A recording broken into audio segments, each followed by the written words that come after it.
Please see the instructional PDF for cutting directions and other things that you should know before you start sewing. The first step is to detach the collar from your men's shirt. Do this using a fine, sharp seam ripper. Take it slowly and make sure that you don't rip the collar. Once you're done, set the collar aside.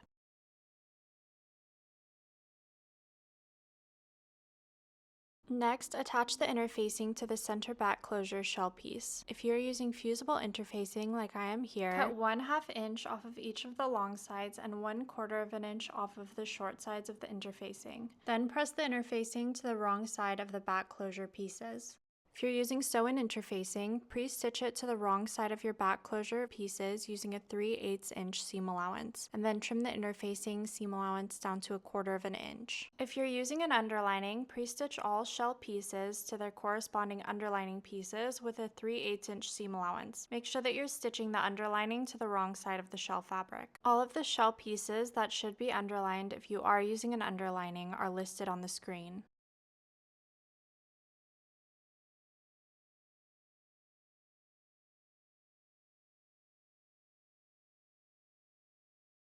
When you're pre-stitching the underlining, sometimes your fabric pieces won't match up exactly. Use the shell fabric as the guide and trim down the underlining in any places where it hangs over the edges of the shell fabric. Pre-stitch all of the lining body pieces along the top and bottom edges. If you're not using bra foam for the lining, pre-stitch the bust pieces along all of the edges. If you're not using an underlining for your shell fabric, pre-stitch the shell body and bust pieces just like you did with the lining.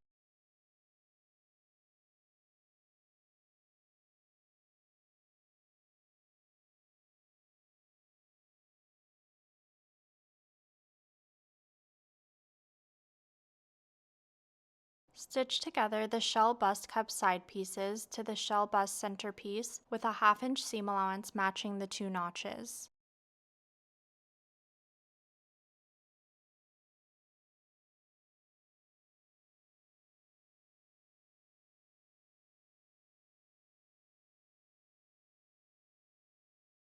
Clip the curved seam allowances, clipping to about 1/16 inch of the seam line.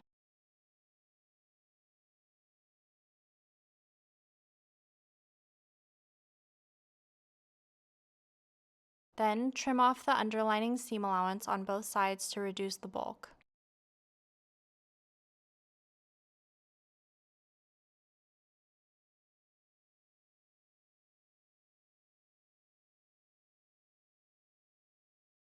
Iron the seam allowances open.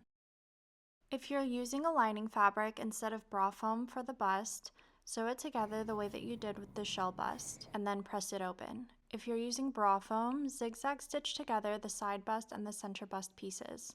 If you're using foam, there's no seam allowances for those seams.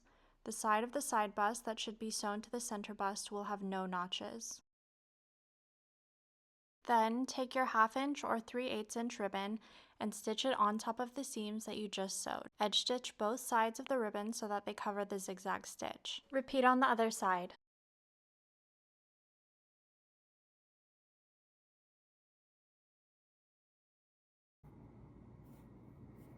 Now we're moving on to the collar. Cut the collar piece in half and iron it down flat.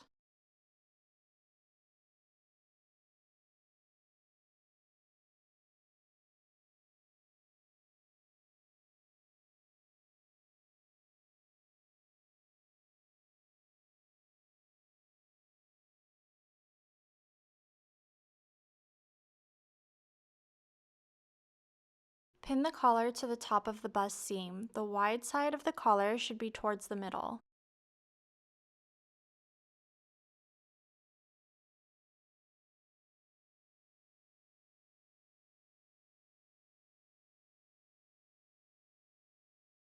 Stitch the collar face side up to the face side of the bust cups with a 3/8 inch seam allowance.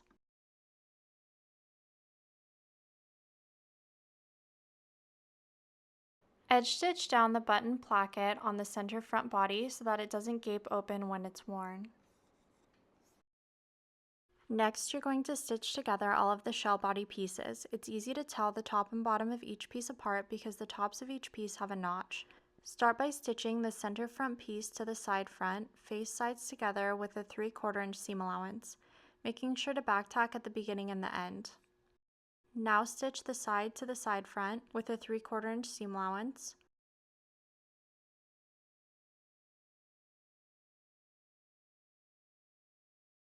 Now stitch the side back to the side with a 3/4 inch seam allowance.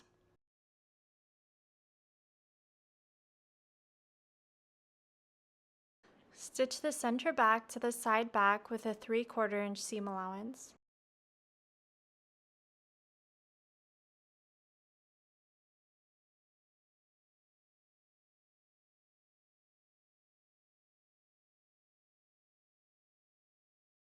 Stitch the center back closure piece to the back piece with a 3/4 inch seam allowance. Now repeat on the other side. Stitch the lining body pieces together the same way that you stitch together the shell body, but using a 1/2 inch seam allowance instead of 3/4 inch, and without the back closure because there isn't a back closure lining piece. Once you're done, your lining and shell pieces should look like this. Iron all of the shell seam allowances towards the center front except for the back body to back body closure seam. This seam will be pressed towards the back. Press all of the lining seam allowances towards the back. You can see which way to press all of the seam allowances in the illustration above. Now you'll attach the lining bust to the lining body. In the video, I'm using bra foam, but you'll follow the same steps if you're using lining fabric. Pin the bust piece to the lining body, face sides together matching the notches. The face side of the bra foam is the one with the ribbon. First I'm pinning on the bust side, then start pinning from the body side, making sure that there aren't any tucks and that the notches are matching up.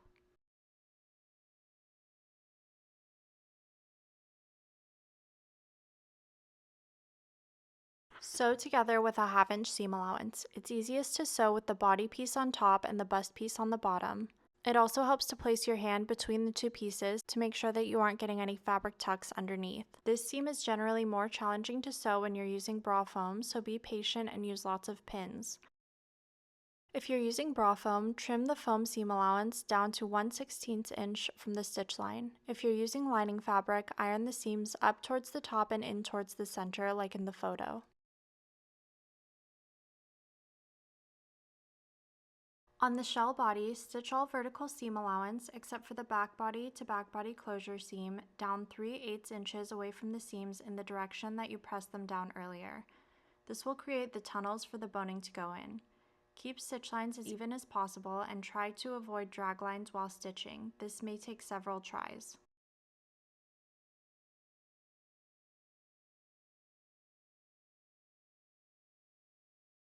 See how I'm not stitching down the back body to back body closure seam.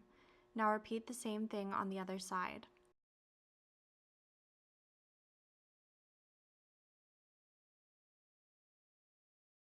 Here's what the shell body will look like once you've sewn all of the boning tunnels. Now you're going to pin the shell bust to the shell body with a 1/2 inch seam allowance, face sides together matching the notches. I'm making sure that the bust and body seams will line up once they're sewn. When you get to it, trim off any excess collar so that you can clearly see the seam allowances on top and underneath.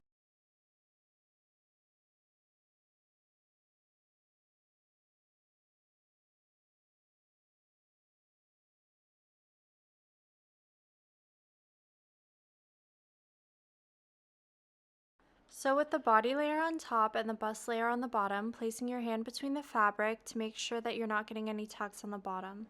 Use a 1/2 inch seam allowance.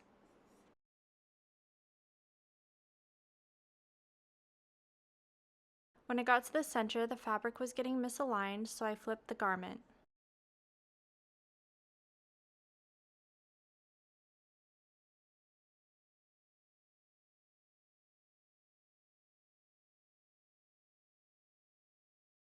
Once you've finished sewing, check again to make sure that the bust and body seams line up and there are no tucks in your fabric. Press the seam allowances up and in. Next, we're going to work on the straps. Fold the main strap pieces in half and sew together with a 1/2 inch seam allowance, face sides together.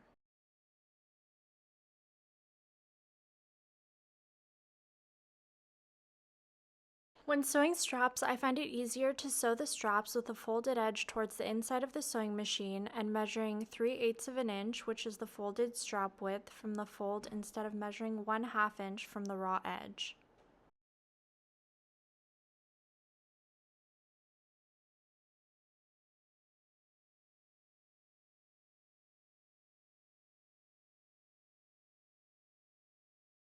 We're going to do the same thing with the back straps, sewing them so that they're 3/8 of an inch wide.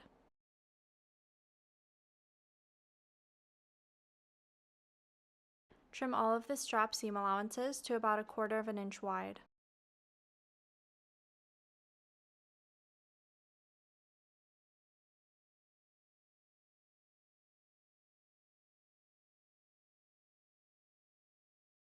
Turn the straps inside out using a loop turner, safety pin, or quick turn tool.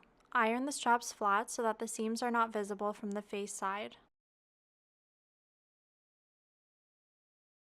Slide the 10mm O-rings onto the back straps and fold the straps in half. Make sure that the seams are on the inside of the straps so that they can't be seen from the outside. Sew the end to secure them using a smaller stitch width. Repeat on the other side.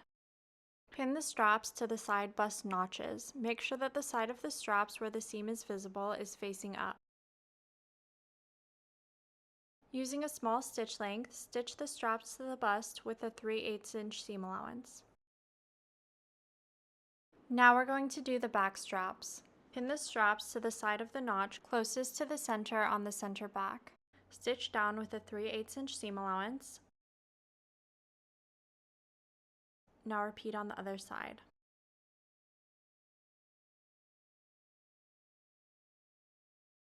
Now we're moving on to the center back body. Fold the shell back body closure at the notch, face sides together. Pin together near the notch on the top and on the bottom.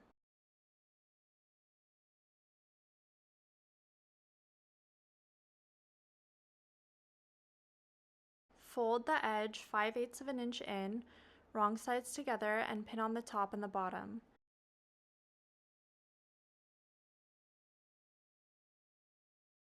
Stitch down on the top and the bottom with a 3/8 inch seam allowance.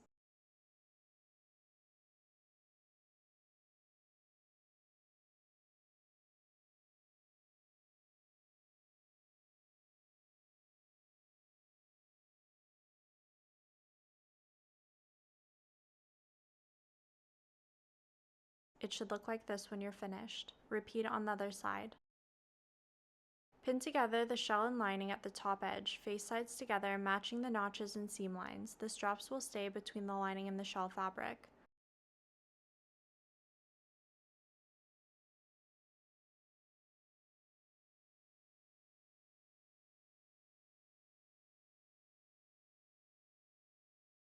The lining will not match up to the end of the shell at the center back fold edge, but it should go past the raw edge of the shell fabric about 1/2 of an inch to 5/8 of an inch. Once you're finished pinning, the front and back should look like these photos. Make sure that you're starting at the very edge of the garment and stitch the top edge of the shell to the lining with a 1/2 inch seam allowance.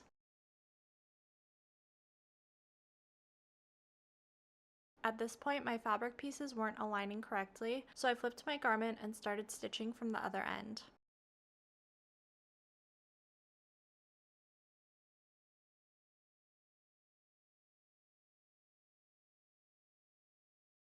If you're using bra foam, trim the foam seam allowance to about 1/8 of an inch from the seam.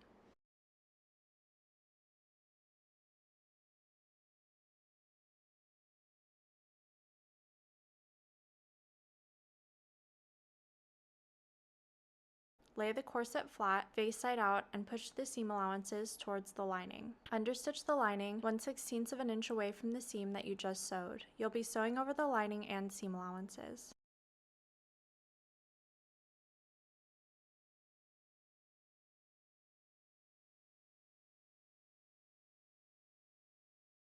Where the collar attaches to the side of the side bust, trim out the collar seam allowance, trimming to about 1/8 of an inch of the stitch line. This will help to reduce bulk in that area.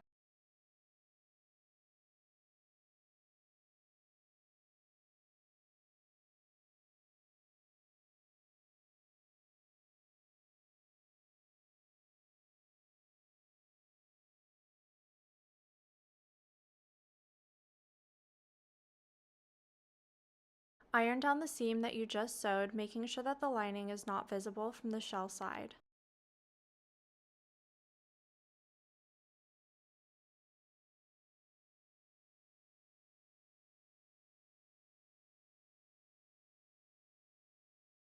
Measure the shell center front body seams on the left and right sides. Choose the shortest measurement and write it down on a piece of paper. Do the same for the side body, side back, center back, and back body closure seams.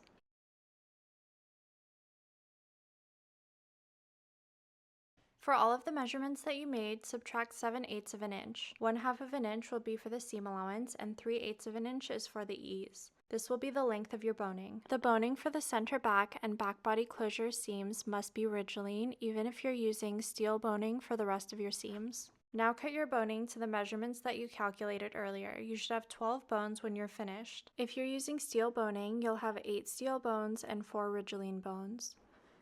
As I'm cutting the bones, I place them in the order that they'll be used so that I can keep track of which seam each bone goes in. You can also place them into the tunnels as you're cutting them so that you don't get them mixed up.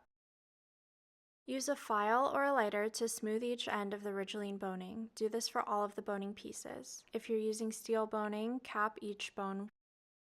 Place the boning in the tunnels with the curve going away from the body. Push the bones all the way towards the top of the tunnel. Once you've placed all of the boning in the tunnels, you'll have 4 ridgeline bones left over.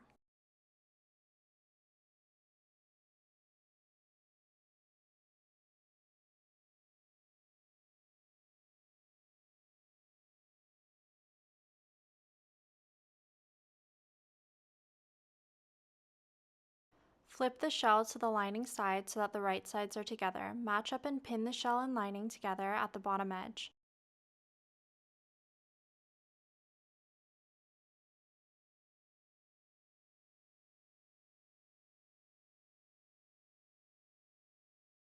The lining should overlap the folded over back at the edges by 1/2 to 5/8 of an inch. Stitch at 1/2 inch, making sure that the boning is pushed all the way to the top edge so that you don't stitch over it. Make sure that you sew the whole seam from the very edges of the garment. Now you're going to put your hand inside of the back opening of the corset and trim the corset right side out. Turn out the back closure corners, making sure that they come to a sharp point. I do this by holding the corner and the seam allowance between my index finger and my thumb, very close to the corner, and then flipping it to the right side. This should give you a nice sharp point. Now do the same on the other side. Fold under the seam allowance 1/2 inch at the back closure. Press the seam allowance under and press the corners so that they lie flat.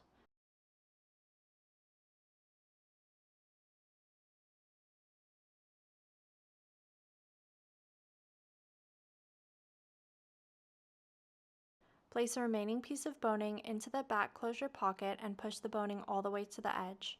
Stitch about 5/16 of an inch from the center back edge, which is right on the outside of the boning, to secure it.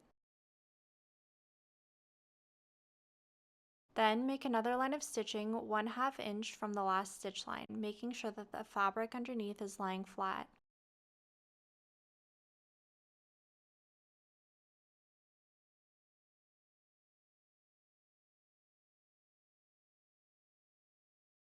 Place another piece of ridgeline boning into the back closure pocket and push it against the stitch line that you just made. Pin the lining under the flap from the face side so that when you sew the next seam, it will catch the lining underneath. Stitch in the seam line, making sure that you catch the lining and the shell underneath. Repeat on the other side. Press the bottom edge of the corset flat, making sure that the lining is not visible from the shell side. If you use ridgeline boning in the body, you can also steam over these bones gently so that they form to the curves of the corset. Now we're going to finish the straps. First, thread the strap through the strap adjuster.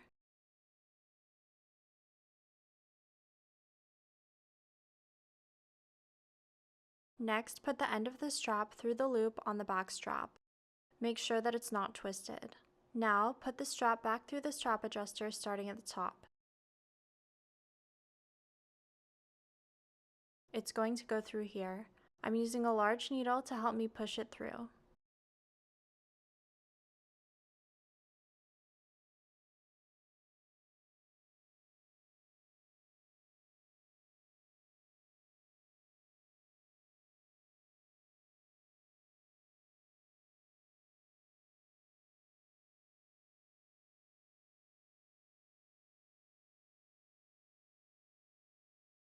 Now you're going to fold the end of the strap this way. To make it easier, first turn under the raw edge of the strap about 1/4 of an inch so that the raw edge is going towards the inside of the strap. Stitch that down using a small stitch length. Now stitch it down to the inside of the strap. Using a shorter stitch length, stitch down through the 3 layers of strap fabric as shown. Stitch through 4 times so that the strap is secure. Now repeat for the other strap. Measure the length of the back body closure panel, subtract 1 inch, and then divide that length by 5. For example, my back body closure panel measured 7 inches. The top and the bottom grommets will be 1/2 inch from the edge, which is why I first subtract 1 inch from the total length. 7 minus 1 equals 6. 6 divided by 5 equals 1.2. 1.2 is equal to about 1 3/16 of an inch. This will be my spacing between the middle grommets. I use a heat-sensitive pen to mark where the grommets will go. You can also use chalk or thread to mark the fabric. Repeat on the other side. Use a hole punch to make holes for the grommets. They should be in the center of the stitching that's on either side. Transfer the markings to the other side and punch out the holes.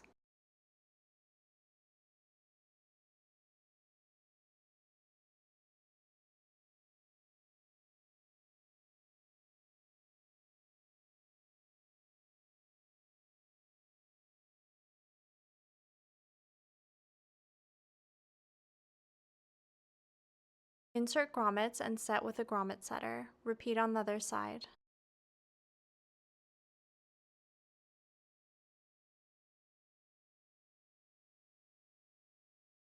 Now it's time to lace up the corset. Keep the lacing loose so that you can easily get the corset on. You can lace the corset in either of the ways shown.